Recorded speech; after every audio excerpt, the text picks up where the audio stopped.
Welcome to Noble Transformation Hub YouTube channel, and you are going to learn no artificial intelligence from Noble, and we'll go to the various subfields of AI research and centered around particular goals and the use of particular tools. So let's go into the traditional goal of AI research includes reasoning. It was that was the first thing. Knowledge representation, planning, learning, natural language processing, perception, okay, ability to move and manipulate objects, and general intelligence, the ability to solve an arbitrary problem is among the fields of long-term goals.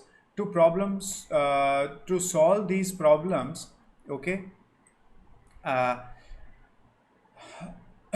AI researchers use various of searches and mathematical optimization. Okay, formal logic. It was the first mathematical optimization. Artificial neural networks. Okay, ANN, and method based on statics, probability, and economics. Also drawn some upon computer science, psychology, linguistics, philosophy, and many other fields.